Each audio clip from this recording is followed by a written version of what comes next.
And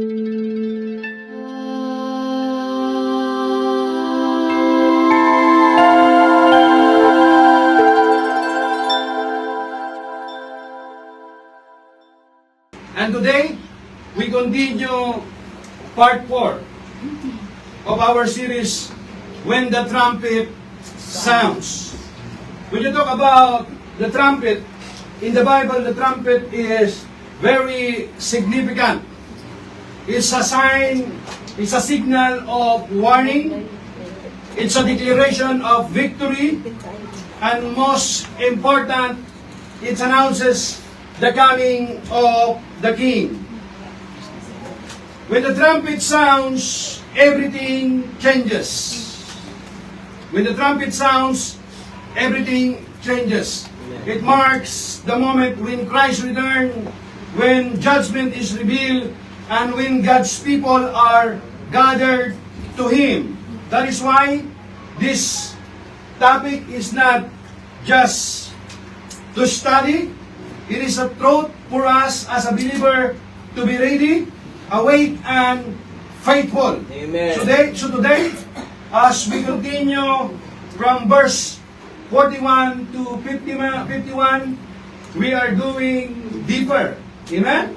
You are excited? We are going deeper. Deeper.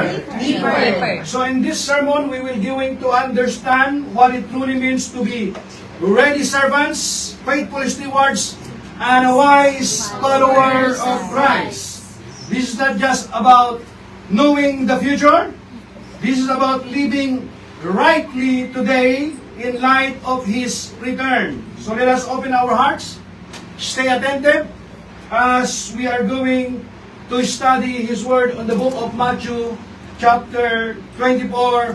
The trumpet will sound, and when it does, there will be no more time to prepare. When the trumpet sounds, there will be no more time to prepare. So let us not delay. Let us hear the Word of God today with ready hearts. Are you ready? Amen. Now let us read the book of Matthew chapter 24, verse 41. 1, 2, 3. Two women will be joining at the mill. One will be taken and the other left. Last week, remember, right? I talked about two men. Right? They are outside in the field working. This time, two women will be grinding at the mill, will be taken, and the other left. So verse 41 continues the theme of sudden separation at Christ's return, emphasizing that spiritual readiness is personal and individual. It's not by group, it's not by family, it's not by church, it's by individual alone. Amen? Amen. Let us pray. Father God, I thank you that your word, they are life and spirit. As I'm going to share your word today to your people, use your servant and instrument only. Give me honest conviction, clear speech, so that I may preach your word with power and boldness without compromise, to bring glory and honor to your name alone. In Jesus' name. Amen. Ang clap of praise. Two women working together, performing the same task, yet their eternal destiny differ. This shows that faith and obedience cannot be assumed or inherited. What matters is a personal relationship with Jesus Christ. Amen. Maybe your father is a pastor or is a bishop. Your brother is a priest or a bishop. Doesn't matter. Because this is about your personal relationship with Christ. Oh, you know what? My family, they are all serving with God. Praise God for that. Hallelujah. But this is about your personal relationship with Christ. Have you come to the cross? That is the most important. Amen? Amen. Verse 42. The Bible says, therefore, be watchful, for you do not know what hour your Lord is coming. Speaking about, you do not know. For the hour your Lord is coming. So here, in verse 42, delivers the urgent command. Why it's urgent? You do notice the word here. Therefore, be watchful, for you do not know what the hour your Lord is coming. That is why you have to anticipate that Jesus is just coming today. He's coming today. That's the believer. That's the way your expectation is. Amen? It's just today, not tomorrow. That's right. Today. Amen. Amen? This is not, remember, this is not a suggestion. It is a call to alertness. It is a call to alertness, vigilance, and at the same time, this is about spiritual discipline. Huwag kang matulog doon sa kangkungan. Are you with me? Amen. Mapi mini-mini. Alatul sida. Amen? And no, Jesus is started coming. So I still have time. I will serve God later because I am not ready. I want to enjoy life. Really, you want to enjoy life? There are times that you want to go outside, you cannot even go outside. Amen? Why? Because of the situation. Amen? There will come a time that you want to go outside. Actually, we already experienced it. It's unfolded before our eyes, isn't it? Nakikita na natin ito eh. Amen? So, this is about spiritual discipline. When you talk about being watchful, means staying connected to God through prayer, ano ba? Scripture and obedience. Because when you talk about obedience, that is the highest form of worship. Amen. It's not how many verses you memorize, it's not about how many certificate you finish already. I finished already Alban, I finished already Encounter God Retreat. Praise God for that. Praise God, but there is something more. Amen? You don't stop there. Amen. Hallelujah. Praise the Lord. Give them the hand of praise. It means you don't let any distraction in this life, because in this life there are so many distractions, isn't it? So even there are so many distractions, there are obstacles in life, but you have to stay connected with your relationship with Christ. Amen. That is very important. Amen? So, not letting distraction of life or the cares of the world dull your spiritual senses, na kung saan ay manghihina ka na because of the situation. Yes, in this life, even the Bible says, do not worry. You cannot escape not to worry, isn't it? Amen. Because we have this emotion, we have also emotion. Correct? And God used also our emotion. Even though the Bible says do not worry, many times He told us that do not worry, pero hindi natin naiwasan, nag-aalala pa rin tayo. Amen? And you know what? Don't worry, because God understands even our worry. Even though we know that worry is emotional wasting energy, but we have been given a choice. So I'd rather worry or pray. Because if I worry, emotional wasting energy, I cannot change the situation, even I worry. Amen? But if I pray, in the spiritual realm, something is happening. Amen. Because we believe that we wrestle not against flesh and blood, but against power and principalities. Amen? Hallelujah. Praise the Lord. Praise God. Amen. The reason why every day is an opportunity for us as a children of God to prepare, to get ready. Amen? Amen. Verse 43. The Bible says, but notice that if the master of the house had known what hour the thief would come, he would have watched and not allowed his house to be broken into. Here, Jesus gives us a practical illustration. He compared his coming to a thief in the night. Just as a homeowner protect what is valuable, knowing that danger could strike at any time. So, we as children of God, we must also guard our hearts and lives. Amen? The homeowner is alert, ready and vigilant, because he values his house and the safety of those inside. In the same way, my brothers and sisters, God called us to spiritual vigilance. Amen? Amen. That's why at the same time, we have to be watchful, vigilance, but at the same time, we have to use our discerning. Para hindi tayo madaya. Correct? Amen. What are those? When you talk about sin, distractions, and complacency can leave us vulnerable. When you talk about complacency, it means you keep on delaying. You can accomplish this, you are able to do it, but you choose not to do it now. I'm gonna do it later. I still have time. We know that even though, how many among you here that if you are just honest enough that this is I'm guilty about this. I thought since last year, now I'm going to finish to write this workbook about evangelism explosion. I'm going to finish this. I wrote it down. I write it everything. I talked to Brother Joel. I want this design. I write it everything already. And I'm going to talk to my daughter Ashley and Angela to check all those grammatically. If there's any grammatically error that I need to check, it's already prepared. But it's still, until now it's not finished. Shinohada.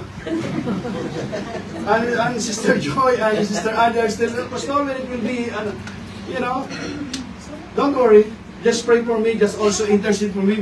Who knows? And next week or next year. But you know what? Sometimes those are complacency. Amen? I even talked to Pastor Aris about this, Pastor. Okay, send me. Pastor Aris, send me about this, Pastor. I'm gonna check it out. If there are something, I'm excited to. I already introduced about this. But until now, not finished. Everybody, shinohada. How many of you here that you want to finish something, you want to accomplish something, but still you are planning? Guilty, Your Honor. How long you been planning? Lack of execution. Huh? Maybe this year I'm gonna improve. So in the same way, God called us to spiritual vigilance. Amen? Amen.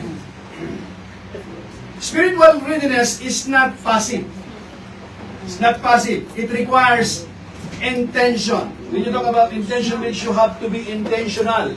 Okay? Discipline and daily obedience. Not only you are good at one time, but you have to be consistent. And if you are consistent, you have also to be persistent. And if you are persistent, it requires also sometimes what? Perseverance. And sometimes sacrifice, isn't it? Kailangan yun eh. Hindi ka naman pwedeng persistent ka sa umpisa lang. Magaling sa umpisa. Nakita yung ganon? It's only good at the beginning. Beginning is, you start already, beginning is good. Right? At least you start already. Rather than you start. But finishing well, much better. Amen? Dito lang ang price. So it requires intention, discipline, and daily obedience. We must actively watch over our hearts, make choices that honor God, and stay connected to Him through prayer and fellowship. About this fellowship. Fellowship. The Bible mentioned that in Hebrews chapter 10 verse 25 that we should not neglect what? Our fellowship. You don't have to you have to draw yourself to the family of God, to the believers. Why? Because we believe that iron sharpens iron. Amen. Amen? Because if you pull back, pag ikaw ay umatras ka, you pull back, what happened? The enemy, the temptation is more stronger. And if you do not resist temptation, the temptation is getting stronger and stronger. Amen? But if you resist temptation, if you resist temptation, that temptation is getting weaker and weaker. And we can do that only if we are stay connected our relationship with Christ.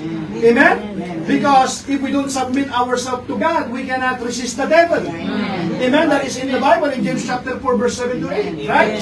Even you keep rebuking, I rebuke you in the name of Jesus, get out. What get out? You don't draw yourself to God.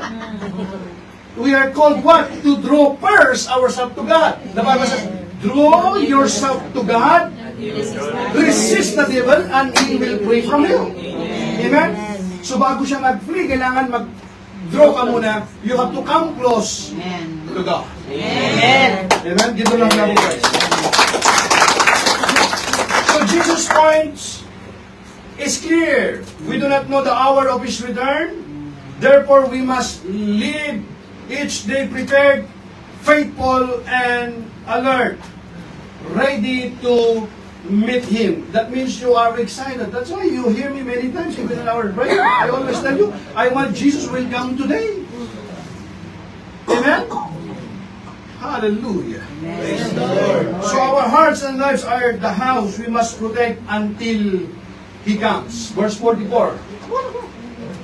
Therefore, you notice here the word therefore, kasi conclusion yan.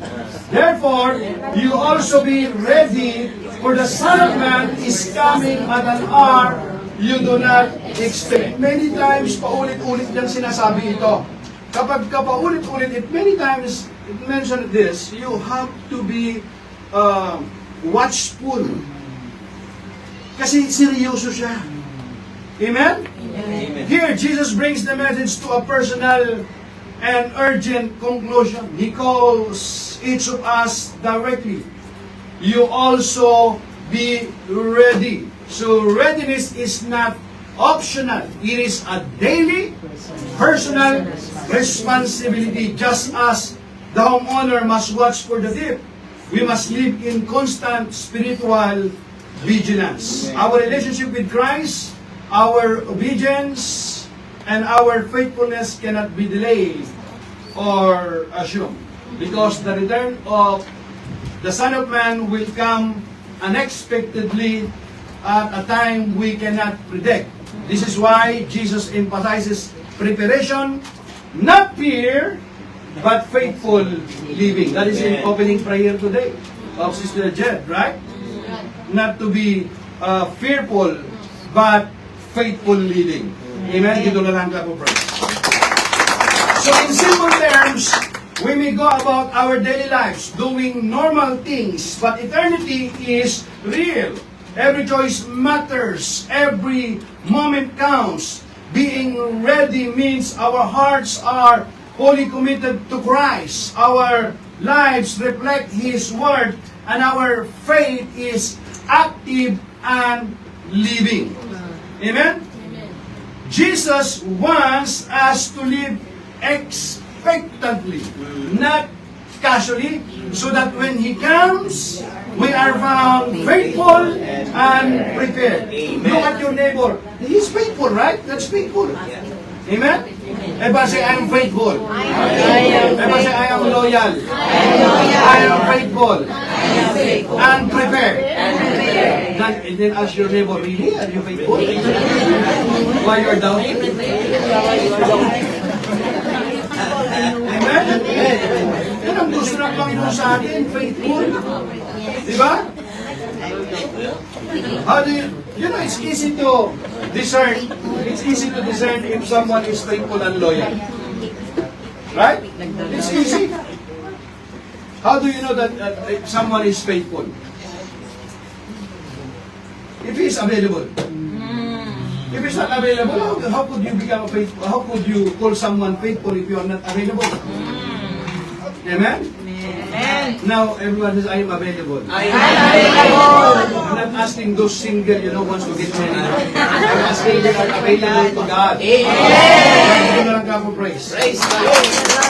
That's why the next verse says, who then is a faithful? You see that? Yeah? Who then is a faithful and wise servant, whom his master made ruler over his household, to give them food at the proper time. So Jesus now teaches about being faithful and responsible. Amen. Amen? Amen. This is not just doing our obligation. You know what's the difference between being faithful and responsible about obligation? Obligation means you have, there are parents that their obligation is to provide for their family. That is your obligation. They thought that once you provide their needs, they send money in their country, to their family. My obligation is done. But that's not just like that. Amen? You are just doing your obligation, but being responsible and being faithful means you're not just sending money, you're not just doing your obligation, means you have to model yourself. Amen? That you are a good role model. Amen? Are you with me? Are you listening? Yes. No, I send money to them, I'm done. My obligation is finished. So I can do anything what I want. Really? What about if they need also, sometimes, it's not just only you send money and it's enough. If it's like that, and then so many OFW, they don't have lots of problems. But because we understand that the problem is not only about money. They need also sometimes a counseling. They need sometimes advice, prayer. They want also someone will listen to them. Right? Wala kasing nakikinig. Nobody listen. Lagi tayong we keep on speaking and speaking, but we forgot to take time to listen sometimes. Are you listening? Di ba? Sometimes, may mga tao, kailangan lang naman niya yung may nakikinig sa kanila. Sometimes it's just, tapik lang. In their lap, good to see you today. I'm here, I'm listening. Would you like to say something? Sometimes we are quick to, you have to listen to me. Marami ka bang kakaining bigas? You know what? Papunta ka pa lang.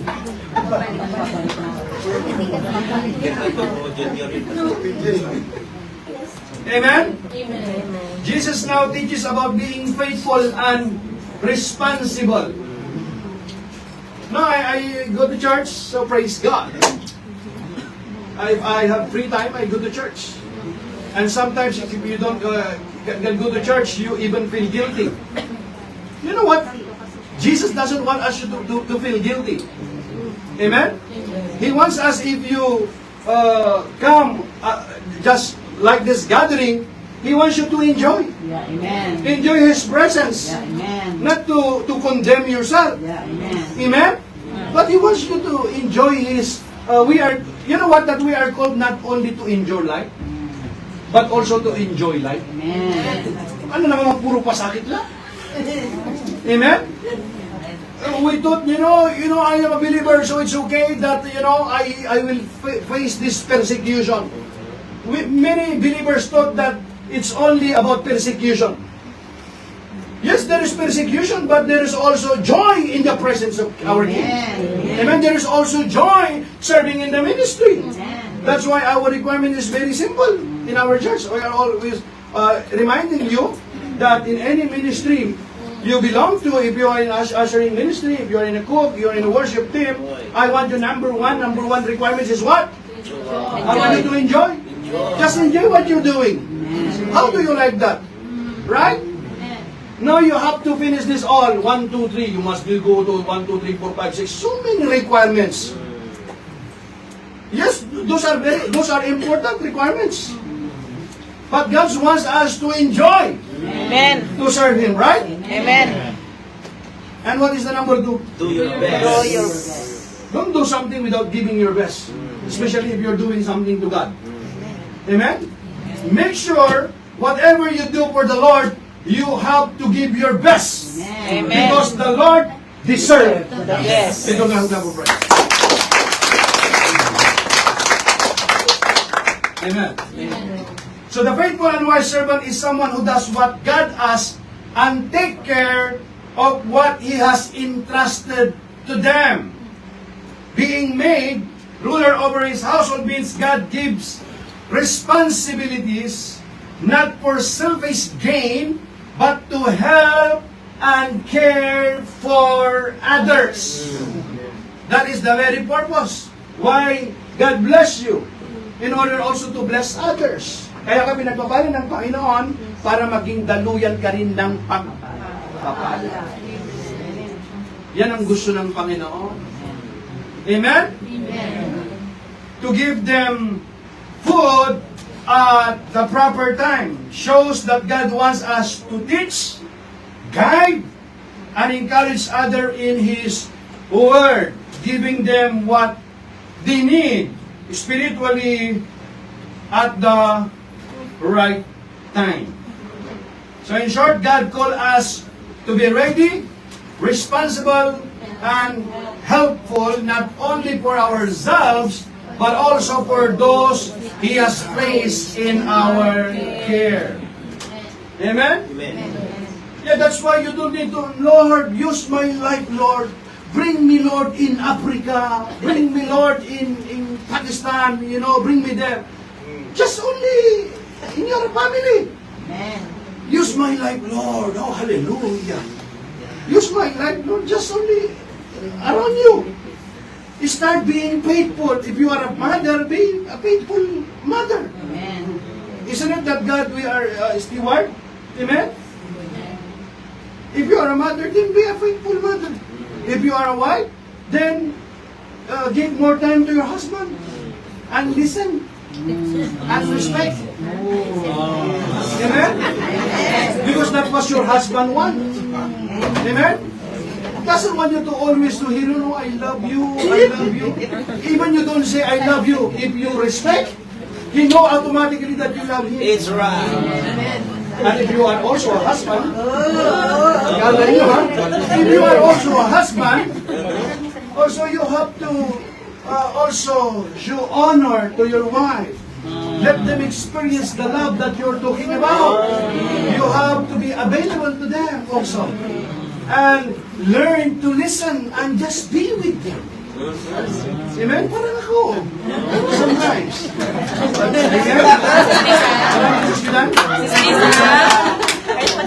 Amen? Start. No, hindi mo na kailangan lumayo. You don't need to go far. Just, if you are a daughter, you are a son, then be obedient to your parents. Amen? You don't just, Lord, use my life, Lord. Lord, send me. I am here, Lord, send me. And then you're singing, I'm surrender all. Really? Then you're crying, I'm surrender all. You surrender everything? Really? You surrender? And then something problem, Lord. I think you don't love me anymore, Lord. I'm going back to my country. I cannot handle this anymore. You want to escape immediately. And then you are praying, Lord, use my life. Then the Lord is preparing you. Amen? Say to your neighbor, the Lord is preparing you. See? Isn't it, look at me. Isn't it that we grow during the hard times? Not easy time? Correct? Saan ba tayo lumalago? Amen? Kailan ba tayo nagiging mas close sa Panginoon? When everything is okay in this life? Huh? During the tough times, isn't it? Because when there are tough times, wala kang ibang masisilungan. Amen? Wala kang ibang maasahan. Nobody, you cannot turn to anyone, but you turn to God. Especially on this uncertainty in life. Right?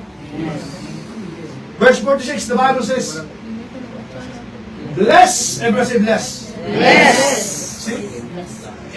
Every time we pray, we said, Lord, bless my brother, bless this, Lord, bless. When you talk about blessing, what do you mean by blessing? Bless. Oh. Bigyan mo yung jacket para sagot. When you talk about blessing, means, many people thought when you talk about blessing is just finances. But when you study the scripture, the Bible, when the Bible speaks blessing, it means the result of your life. That is a blessing. You can have all the money in the world, but if you don't have life, you might have prosperity, but if you don't have honor, wala din. Amen? Kailangan mayroon kang life, prosperity, and honor. Some people, they have life and prosperity, but there is no honor. Some people have prosperity and honor, but there is no life. What do I mean by life? Life what? Life sa kay Christ. Of course, life means you have relationship with Christ. Amen. Blessing means the result of your life. The anointing of God in your life, that is blessing. Amen. Every aspect of your life. Pwede kang walang maraming pera, you don't have lots of money, but thank God you are content. Amen? That is the key there, being content. Not just being abundance, praise God for that abundance, but the key to have this intimacy with Christ is being content. How then you will have discontentment? The key that you have discontentment in your life if you have a relationship with Christ. Amen. And He's more than enough. Amen. Knowing that God will provide. Amen? Praise God. Ano yung susi nun? Blessed is that servant whom his master, when he comes, will find so doing. Everyone says doing. Mayroon siyang ginagawa. This is an action word. Hindi siya natutulog sa kangkungan. Amen? Sit you live, are you sleeping? That's why we are called, arise and wake. Jesus continues teaching about faithful service and readiness. The servant here represents anyone who lives faithfully, obeying God and doing what is right while waiting for the Lord. Doing what is right while waiting for the Lord. Amen? Means if you realize that what you're doing is not pleasing to the Lord, then don't continue there. Repent. Even it's hard, even it's difficult. Some people are, they have difficulties to leave those sin. Are you surprised? Of course, don't be surprised. It's not easy because it's become your comfort zone. But remember, the Holy Spirit also is our comforter. Amen? Have been said that the Holy Spirit comfort us not just to be comfortable. He comfort us also. He comfort us in order for us to comfort other also. Amen? Laging daluyan ka ng pagpapala.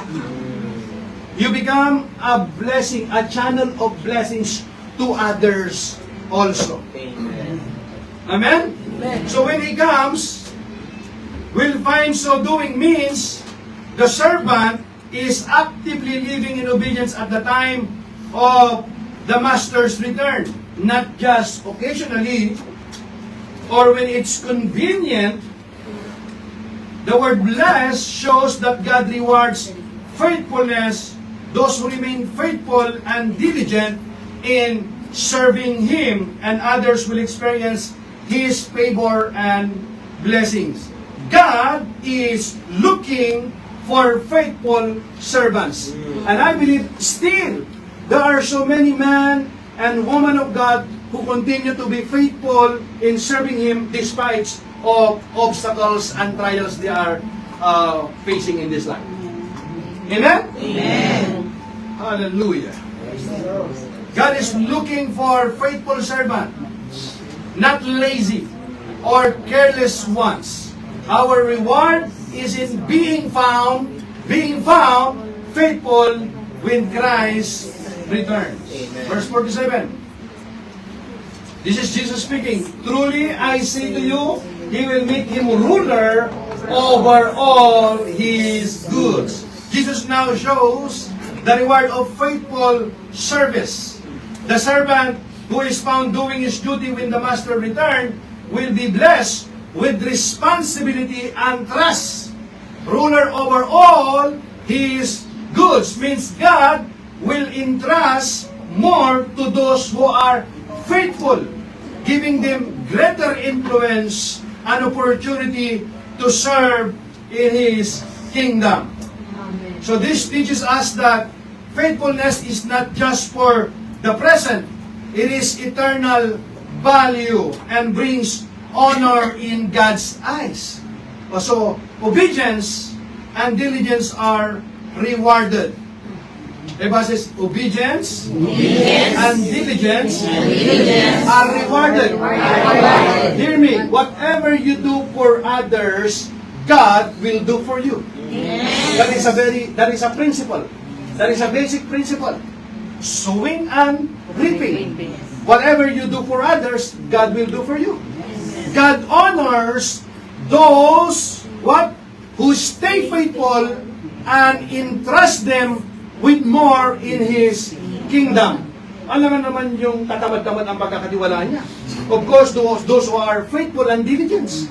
Amen? Means you are being faithful in little, you are proven faithful over little things, then the Lord will entrust you with the bigger things. Amen? Praise God. Verse 48. 1, 2, 3. But the evil servant says in his heart, my master is delaying his coming. See? But if what? That evil servant says in his heart, this is Jesus speaking, my master is delaying his coming. Lord, when you say, Lord, I am not ready because, you know what, I love him, I love her, and you know what, Lord, I'm comfortable with this. The Bible says, if that evil servant says in his heart, my master is delaying his coming, because we know that delayed obedience is disobedience. And disobedience to God is a rebellion in the Bible. Amen? And rebellion is a sin of a witchcraft. So if you know that it's time for us to repent, return to God, it's time to serve the Lord, and you keep delaying, and you say, no, I am not ready, kayo na lang muna. But I will think about it. What are you going to think about it? Can you promise tomorrow? With us here, praise God, that there is no more sirens. We are now, but we don't take this for granted. Praise God. For our prayer, isn't it? But nobody knows until this, when it will end. Sana nga matapos na. Praise God. If this despair will continue and back to normal now. Amen? Right? Amen. But still, there is no certainty. There is no walang assurance. There is no assurance. If that evil servant says in his heart, my master is delaying his coming, means once you realize that it's good to do serving the Lord, to get involved in His ministry. You know, there are many aspects to serve the Lord. It's not only, not even, many people thought that if you are inside the church serving in the ministry, then you're serving God. You know, serving God means what? Just being faithful. A simple obedience. Don't underestimate that, because in the eyes of our King, that is really important. He honors our simple obedience. Amen? One at a time. Amen? Praise God. Amen. Here Jesus shows the contrast between a faithful servant and an evil servant. Means unfaithful servant. The evil servant is someone who takes God's grace for granted and assume they have plenty of time, saying in his heart, my master is delaying his coming. Shows self-deception and laziness. He is careless, thinking he can do what he wants without accountability. This reminds us that procrastination in spiritual matters is dangerous waiting for later can lead to being unprepared when Christ returns. That's why the Bible always says today. Today is the day of salvation. Now is the time to repent. Now is the substance of things. The Bible never says tomorrow. Later, no. We can see here about the urgency. Amen? Verse 49. He begins to, kita mo, evil talaga to eh. Sabi niya, ano ginawa niya? He begins to beat his fellow servants and eats and drinks with the drunkards. Sabi niya siguro, lugo ka. Kaya binubugbog niya. Here, no? Lugo ka, halika. Gawa ka ng pulutan doon. Here, he begins to beat his fellow servant. Prepare our food. And then, come on, let's drink and have party. This is exactly what he's saying here. Why did Jesus use this illustration?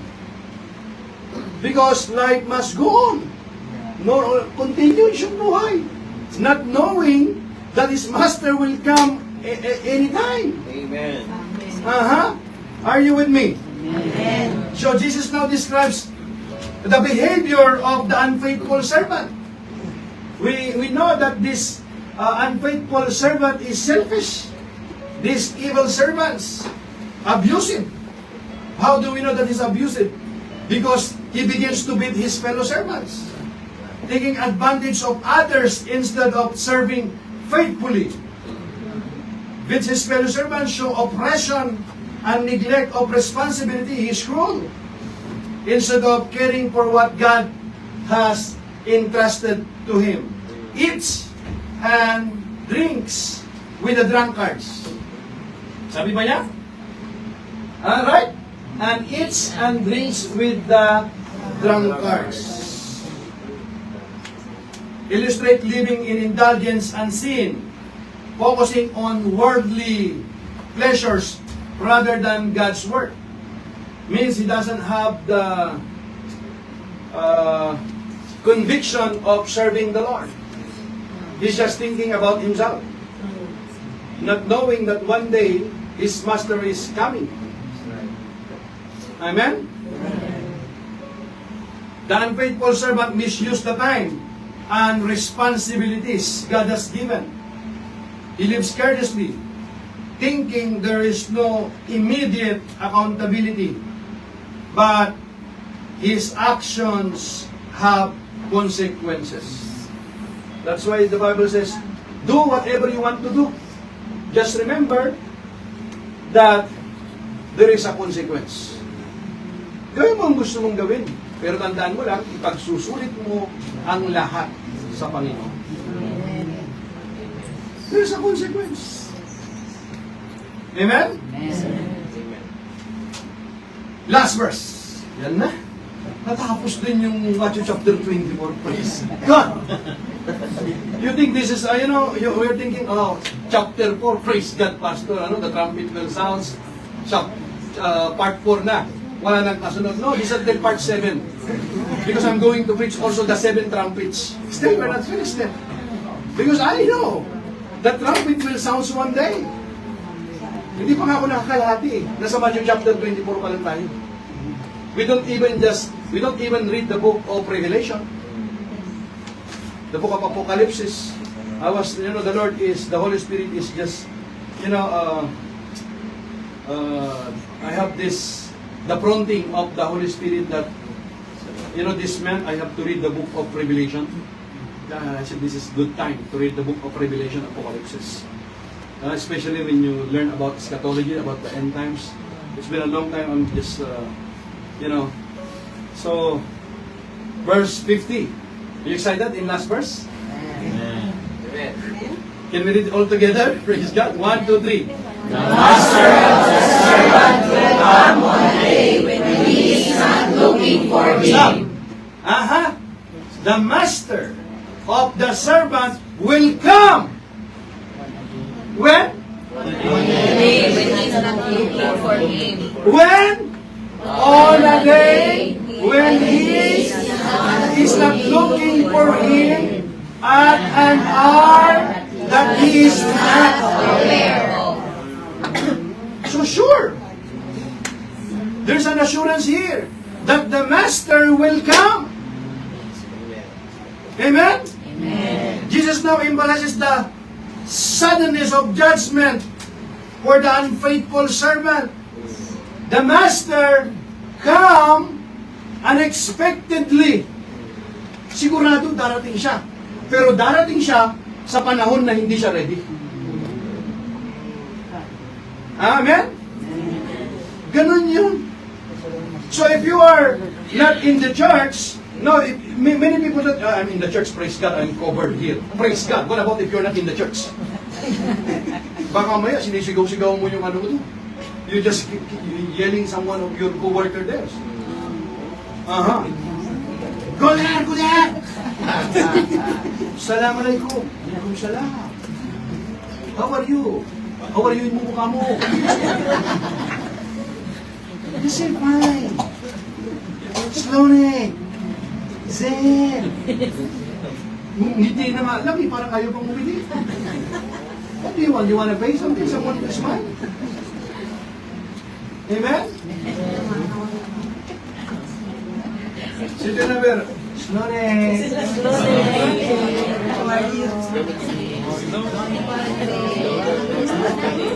Tapos nakita niya, kanina ko kaya ko nung makita kita, hindi na natin. Before I'm good, but now I see you, I'm not good anymore.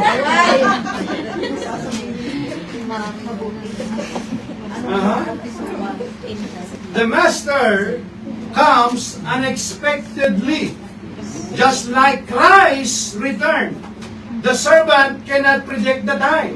Remember that, cannot predict the time. This shows that God's accountability is real, and procrastination, carelessness, or indulgence in sin will be confronted one day. Yes, you want to enjoy? Enjoy! Pay later. Enjoy now. But pay later. The Bible says there is pleasure of sin. Isn't it there's pleasure of sin? Because if there is no pleasure of sin, no one will commit sin. But if you completely read the text, the Bible says there is pleasure of sin for a season. Because there is a time for everything. Amen. Are you with me? Amen. Are you listening? No one can avoid God's timing. Amen? No one can avoid God's timing. So spiritual neglect has consequences, and what is done in secret will be revealed. Amen? Meron pa ng verse 51. One more? There is one more bonus here. I thought it's only verse 50. This is the last verse? See, the word number 10 is completeness, like 10 commandments. But if there is an extra one, we have to be, to read this carefully. 1, 2, 3, can we read that together? What? Really? Matindi ito, ano? He wants to beat his, this evil servant. He wants to beat his co-workers, his colleagues, but he doesn't know that his master will come in a time that he didn't even expect. And you know what the master will do? He will come. Because the first time Jesus came, he is a suffering servant. Remember that, he's a suffering servant. But the next time he will come, he's not a suffering servant anymore. The Bible says he's a King of Kings and Lord of Lords. Amen? Amen. The Bible says every knee should bow and every tongue confess that Jesus Christ is Lord. And the Bible says 1, 2, 3. And will cut him in two, and appoint him his portion with the high priest. There shall be weeping and gnashing of teeth. See, here when you talk about it, there shall be weeping and gnashing of teeth. If you study this carefully, it's talking about hell.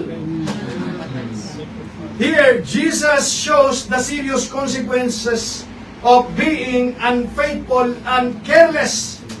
Cut him in two symbolizes sudden and decisive judgment. The servant's disobedience leads to punishment. God doesn't want you to to suffer in hell. Amen? That's why, when Jesus died on the cross of Calvary, He's given us a choice between life and death. Amen? If you humble yourself before the Lord, you repent and receive Christ as your Lord and Savior, you believe the finished work of Christ on the cross of Calvary, whoever you are, whatever your past is, the Lord will forgive you.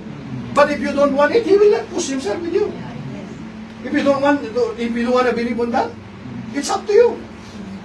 But remember, whatever you believe, it doesn't matter what you believe it or not.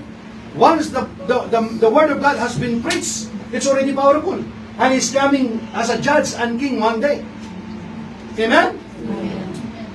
Being given His portions with the hypocrites shows that those who ignore God and live selfishly share the same great separation from God. That's why it says there's weeping and gnashing of teeth. Magninit-ngit daw yung kanilang ngipin. Tatangis sila rito. If you just study this one deeply, those people who are suffering in hell, they're just cussing God, keep cussing. And non-stop there. And remember, there is no second chance after death. There is no second chance after death. And we have given one life to live. And after that, we have to face judgment. Weeping and gnashing of teeth implies the pain, regret, and sorrow of being unprepared and living for oneself instead of God. God is just and holy. Yes, remember, God is a loving God. He is a righteous God. He is a holy God. But also, He is a just God. Amen? How do we know that God is a loving God? Because He demonstrates His love towards us. While we will still sinners, Christ died for us. That's the love that He showed toward us. Amen? Amen. But remember, He's also a just God. And in order to Him to be a just God, He must punish sin. Amen? Because if He will not punish sin, then He is not a just God. But praise God, our God is a loving, faithful God, holy God, but also He is a just God. Amen. Amen? Amen. So, brother and sister, as we have studied in Matthew chapter 24, verse by verse, we see a clear and urgent message from our Lord Jesus Christ. Just like in the days of Noah, life will continue all around us, people eating, drinking, marrying, and going about their daily routines, completely unaware that the Lord's return is imminent. The flood came suddenly, and only Noah and those in the ark were saved. Likewise, Christ's coming will be sudden, and only those who are faithful, obedient, and watchful will be ready. Jesus warned us through the illustrations of the faithful and unfaithful servant. The faithful servant is blessed, actively serving, caring for others, and giving spiritual food at the proper time, because we know that God honors diligence and faithfulness in trusting more to those who obey. But the unfaithful servant, careless and self-indulgent, will face sudden judgment, experiencing sorrow and regret when the master comes unexpectedly. Would you stand up, my brothers and sisters?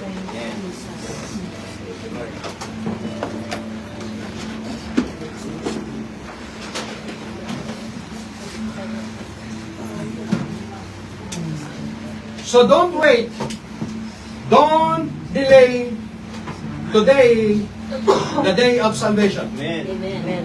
When the trumpet sounds, Matthew chapter 24 is not given to create a fear or confusion. Hallelujah.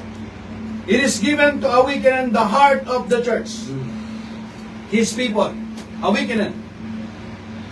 Jesus has clearly spoken, there will be deception, there will be wars, rumors of wars, there will be persecution, there will be shaking in the heavens and on the earth.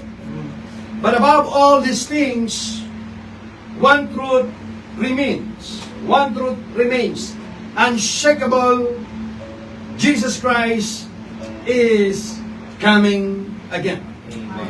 The trumpet will sound. And when the world is uncertainty, the church called to certainty. Jesus said, "Watch, therefore, be ready, endure to the end." Because the day will come when the final trumpet sounds, and in that moment, everything will change. There will be no more delay, no more waiting, no more preparation, no more second chances. Only the reality of who we are in Christ. So the question is not only when will it happen, but more importantly, am I ready when it happens? Am I ready when the trumpet sounds? So here, in Matthew chapter 24, it's not about speculation. It's about preparation. Not distraction, but devotion. Our devotion to God. About being ready, being faithful and obedient. Not fear, but faithfulness. So let us be a people who are ready, waiting, anticipating the coming of our King Jesus. Faithful in this life, in our ministry, and whatever we do in this life. We have to remain faithful. We don't delay our obedience to God. We don't procrastinate. Because when the trumpet sounds, may we not be caught unprepared. May we not be found distracted. But may we be found ready. Church, here it comes the most important parts of this message. And even those who are watching today. The word has gone forth.